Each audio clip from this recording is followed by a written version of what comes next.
My name is Nickel, and some of you guys know I've been sick recently, so there's been a lot of stuff I wanted to talk about, but I haven't had a chance to yet, and we're gonna get to a lot of that stuff, but before I do, I wanted to make this video because there was a lot of interesting stuff brought up at San Diego Comic-Con. We got actual footage of Doomfist's old abilities, a preview of the next comic, what the next Overwatch statue is gonna look like, and a bunch of other stuff. But before we jump into the video, I wanted to say thank you to the sponsor of today's video, GamerLink. GamerLink is a really easy way to find other people to play a game with. It's not only for Overwatch, you can use it for a ton of different games. And now there's actually a new update where you can search for clans by game and by hashtags. And you're now able to create a clan with custom clan tags, description, and hashtags. They're always updating it, so there'll be a lot more features coming soon. But if you want to play sometime, you can find me on there as well. My clan's tag is just Nickel. So for now, let's just jump straight into the video. Starting with a preview of the upcoming Overwatch comic focused on Zarya. And yes, we did just get a comic for Doomfist a few days ago, but we're already seeing an image for the next one. And this is definitely an interesting image because it looks like Zarya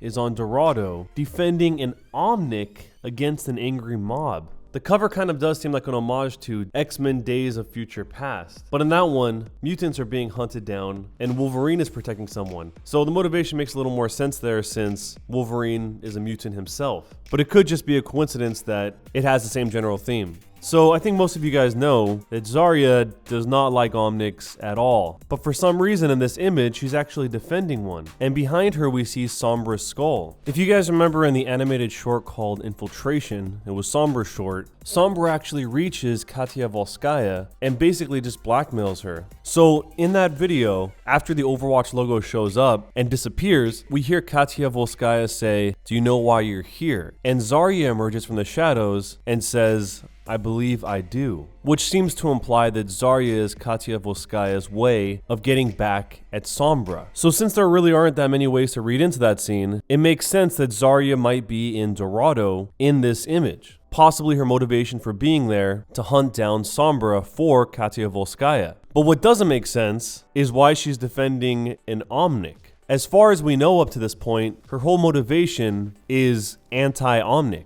So the only possibilities I can think of are Zarya randomly sees that Omnics are not so bad, kind of like Torbjorn did in his comic, or this particular Omnic is a hostage who has information that can help her destroy more Omnics or complete her mission of trying to find Sombra. I can't really imagine what could possibly happen in that short of a time that would change Zarya's opinion about Omnics as quickly as Torbjorn did in his. And it seems kind of unlikely that they would do the same thing twice like that. So the thing that seems the most likely to me is that Zarya believes that this Omnic is necessary to find Sombra, because that's the most relevant thing to the last interaction we had with Zarya. Either way, it looks like this will be a really interesting comic, so it should be a good one. One other pretty big thing that was shown at San Diego Comic-Con was one of Doomfist's early abilities while they were developing him. This video was captured by Ishra, which I'll leave a link to down below in the description. But basically, as you guys can see here, Doomfist previously would be able to pick up a chunk of the ground and throw it at enemies. So it seems kind of weird, but that was one of his abilities before. And the reason why they wanted to take this away was because they said it got further away from his general idea of being a punch guy. He also had an ability where he could grab people just to throw them off the map. So the grabbing thing kind of makes sense because in a lot of fighting games, you do have a grab move, but I would imagine that adding a grab probably also took away from Doomfist's feel of being a punch guy. But now that they've actually prototyped that out, I wouldn't be surprised if a future hero did have a grab ability and focused on trying to throw people off edges. The strange thing about picking up the rock and throwing it is the lack of texture. Obviously it wasn't finished, but if they did do that, would they have to apply whatever the ground texture is to every single rock they throw? Like this one in Nepal, would they put snow on the rock every time they threw it? It seems like it would lead to kind of a complicated logistical issue if they were to stick to their Blizzard level of detail work.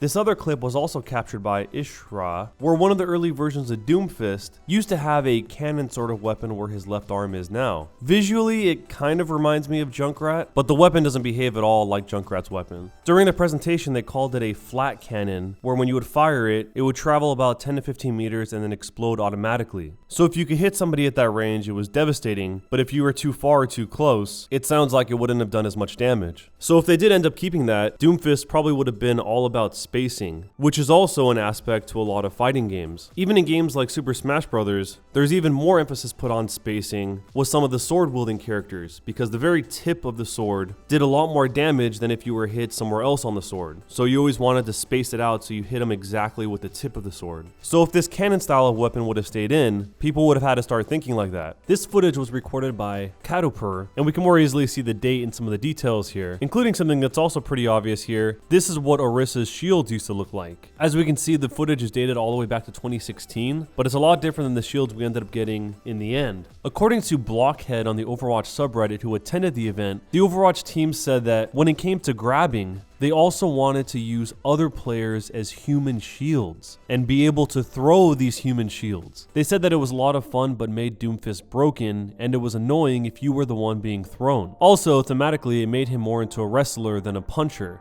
so they started calling him Doom Luchador. And one last thing the Blockhead included was that the earliest dated beta footage presented was from last December. And he said that it was Doomfist in his blocked out phase, which was essentially a rough poly phase. And in that, he picked up a boulder and threw it at Pharah and then finished her off with his hand cannon, which was at the time him shooting out of the palm of his hand. He was also supposed to have a kind of wrist gun in the first draft of his blocking, and there was another clip taken about the same time where his seismic slam ability used Reaper's teleport animation. So it's interesting to think that you would be able to throw the boulder high enough to hit a Pharah. The way Doomfist is now, it's actually kind of hard to take out a Pharah, because unless you're right below them and you can uppercut to them, the Pharah would have to be at a pretty low amount of life to be taken out by your left click. At San Diego Comic-Con, there was also the announcement of a new statue, and you guys probably remember the one that we most recently got, which was the oversized $450 Diva statue.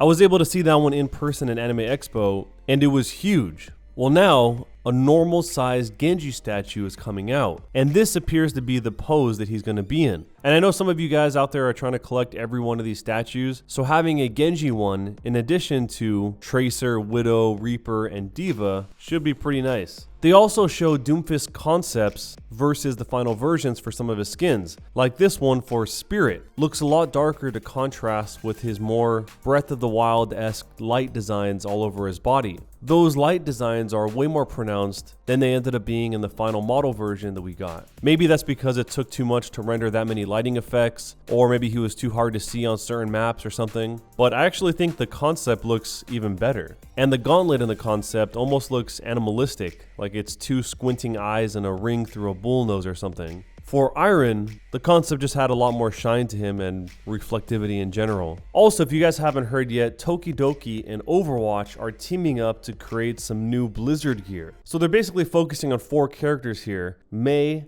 Tracer, Reaper, and Diva, and they're just making them the Tokidoki versions of them. So they all kind of look happy, even Reaper, somehow. I went onto Blizzard's shop to check out this merch, and apparently the snapback is already sold out along with the stickers. But they also have prints for shirts and tote bags and a couple other things. And lastly, Blizzard had a pretty insane cosplay for Doomfist. Apparently they hired Henchman Studios to create this costume, which according to cosplay.kotaku.com took a team of 14 people 6 weeks to construct this. And the video of the cosplay you're looking at right now was actually shot by someone named Mineral Blue. So the creation of this involved 3D printing and leather work, and just the gauntlet by itself is 15 pounds. So all in all, it seems like San Diego Comic-Con turned out to be a pretty interesting convention. But either way, thanks a lot for watching, guys. Don't forget to check out GamerLink down below in the description to find people to play with and to support the people that support this channel. And that's all for today, guys. If you enjoyed the video, hit that bell to turn on notifications, and I'll see you guys next time.